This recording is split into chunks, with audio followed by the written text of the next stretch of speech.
Hello, I wanted to talk about anxiety. As we all hear, anxiety is running rampant in so many people. A lot of people are on anti-anxiety medications, dealing with panic attacks, dealing with ruminating thoughts, sleeplessness, heart palpitations, inability to make a decision, confusion, lack of clarity, feeling paralyzed from it. The list goes on, causing a need to numb out in some way, or causing perhaps like a pressured speech or an inability to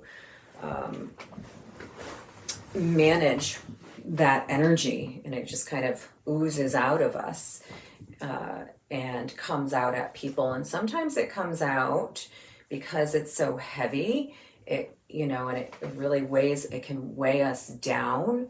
It can then cause a sense of depression and real heaviness that prevents somebody from wanting to be able to go out and live and do anything. So then there's that need to kind of isolate. Also, it can come out looking like anger, rage, because there's a sense of powerlessness and exhaustion. So it creates a real sense of irritability, and irritability is just another word for anger. And that also leaks out when people are anxious. I know in moments where I'm feeling that anxiety of trying to get something done, even something as simple as that, if something steps in my way and prevents me from being able to do it in the way that I think I should be able to do it or accomplish it, the anxiety can,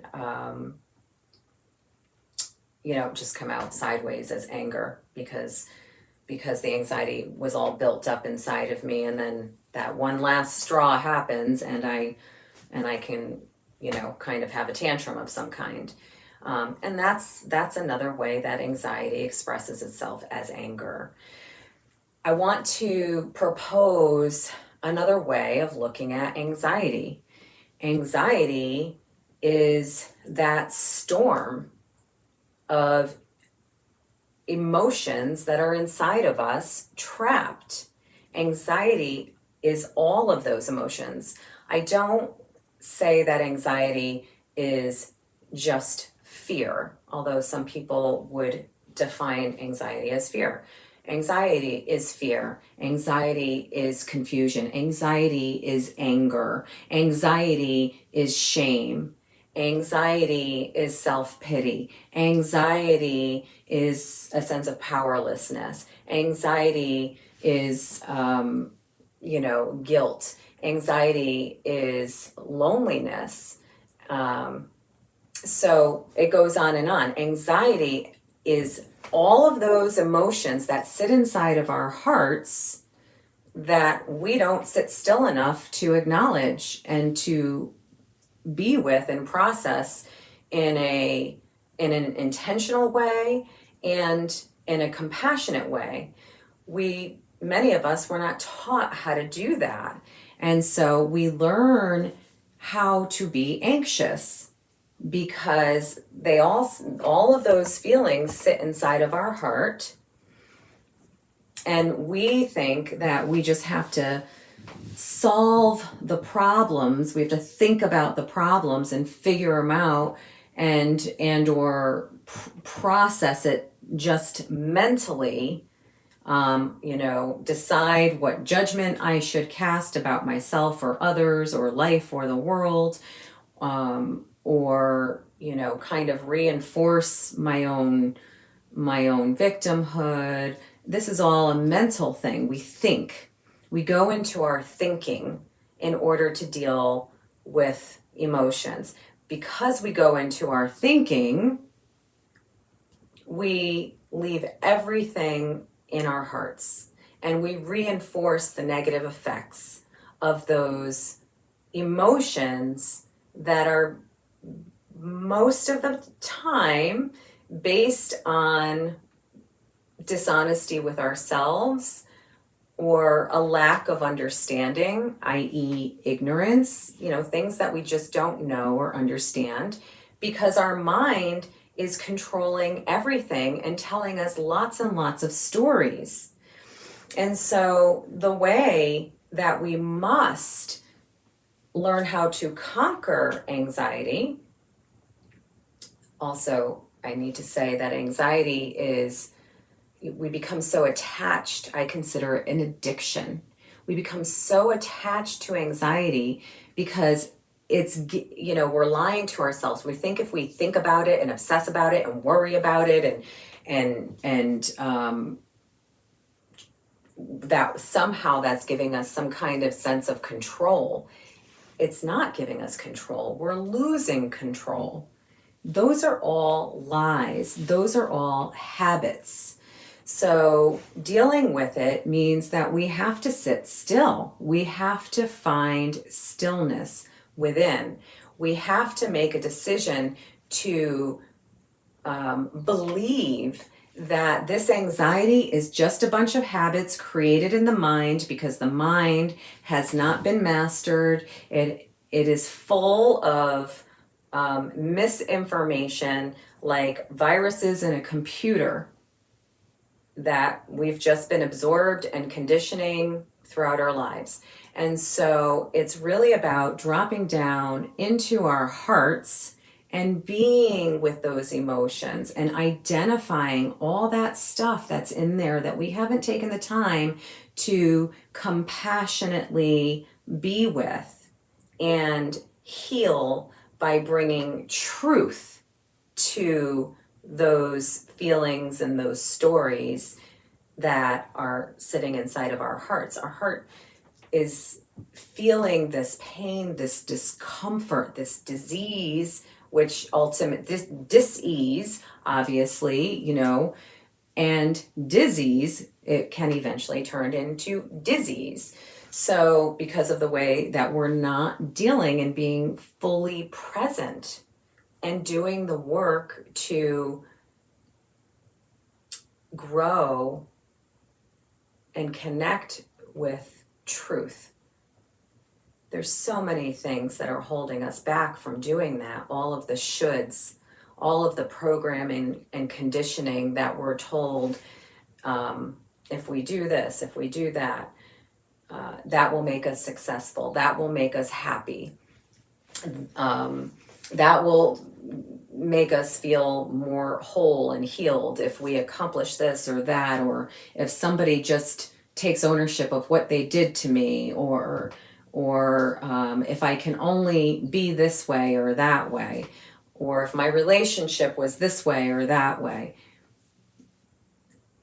That's not what's going to heal us. That's not what's going to bring us peace. It is by going inside of our own hearts. And I know I never wanted that to be the answer myself. And instead of going inside of my hearts, oftentimes if I was feeling dis-ease, pain, I would want to figure it out. What do I got to do to get rid of this and obsess about it and, kind of create yet another plan to fix my life or fix the people in it or fix the world or whatever, instead of dropping into my heart and bringing compassion and acceptance to all of the stories that are there, and then learning how to let them go, to forgive them, to forgive myself, to forgive others, to forgive the world, to know that it's, underneath and behind all of that is everything is okay. We also need to talk about the relationship between the mind and the body. And of course, when the mind starts going and it starts, telling those stories about, trying to, what does this anxiety mean? The body is then sending out all of these signals to reinforce that anxiety. So the heart beats faster, we might start to perspire, our breath will shorten, we might have heart palpitations. All of these things can happen. And so that reinforces the anxiety. And the more that has happened, and then eventually can turn into an all out panic attack. And when that happens, it just, the thoughts are reinforcing what the body does, and the body is reinforcing what the thoughts do. So when the body is triggered, when we have some kind of a sensory input through the body that reminds us of those thoughts, that there's that correlation connection to those, then we will, one can trigger the other. And it's almost instantaneously, especially when anxiety gets to such an intense level and is basically taken control of our lives. It's it takes over. It's like, you could call it a possession. Anxiety does that because there's such a disconnection to the heart. Nobody is sitting still and being in the heart and really learning how to do it in a compassionate way. So most of us aren't raised or taught how to do that. That's kind of the journey that we are on. We have to learn how to do that. So that is through sitting in stillness. That is through connecting exercises such as journaling, just letting yourself journal, dump everything that is inside your heart and acknowledging it all, the painful things and the beautiful things too, because it's full of both. The gratitude, the goodness, the happiness, the positive memories, as well as the struggles and the fears, and as well as the things that we regret or we resent, all of it. So journal it out right from your heart, and go into the different places within your heart and say, okay, what else is there? What else is there? What else can I feel? So to go and close your eyes and to kind of explore that space and let something reveal itself. Be aware of what's coming forward. Oh, there's some sadness. Or another way of doing it is saying, well, what are the things that I feel sad about? And going into your heart and letting your heart tell you. Or what are the things that I'm still carrying anger about? Going into your heart and letting your heart name those things. Doing the same with shame. Doing the same with happiness. Doing the same with gratitude. Doing the same with rage. And really just going in there and acknowledging it all. And then bringing compassion and saying, okay, I get it. Bring compassion to yourself, to your own heart. I get it. I get you're angry about that. And do it from a sincere place. It might feel a little strange at first, but doing that and being truly, connected to yourself, your heart's going to start to let go of these things. It's going to calm down that anxiety, because really that anxiety is just all the bells and whistles going off to tell you that you're so disconnected, to tell us, because I go there too sometimes. So that's what anxiety is.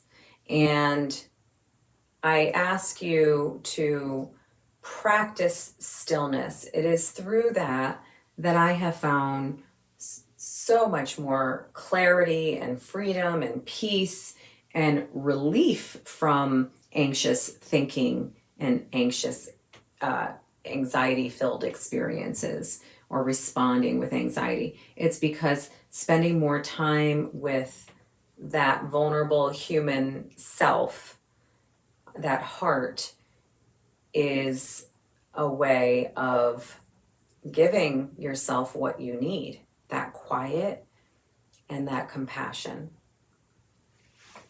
Once you start to do that and the anxiety clears away, what happens is you're able to access more truth. You're able to find the ability to let go and release the stories that you've been holding on to that continue to feed the negative emotions. Your heart is able to be more soft. You're able to be more authentic in the world. It's a practice. All of this is a practice, but you're slowly shedding those layers of crust that have been covering up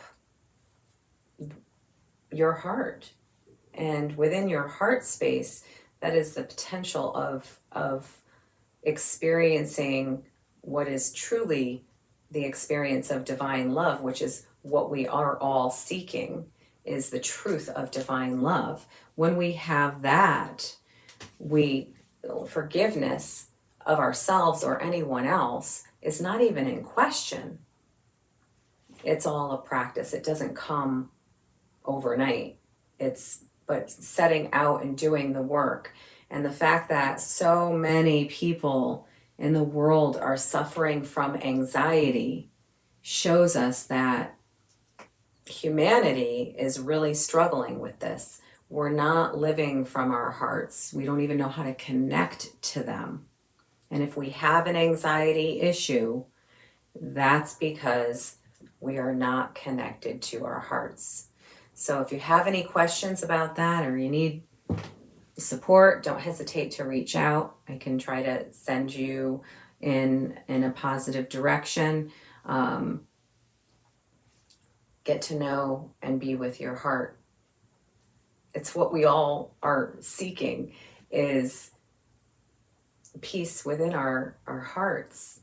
And if I'm not going to be still and do that, how can I expect anybody else to enter into my heart? If I don't, there is no entry, because my heart is shut down. I'm living up here. So if we're expecting other people to come in and rescue our hearts and make us feel safe and comfortable and all that, well, we're going to be expecting that for a long time, because it's not going to happen. The only way we can truly receive is if we open our own hearts to ourselves. And when we do that, anxiety goes away. Slowly in some cases and quickly in others. But that is the path to that freedom.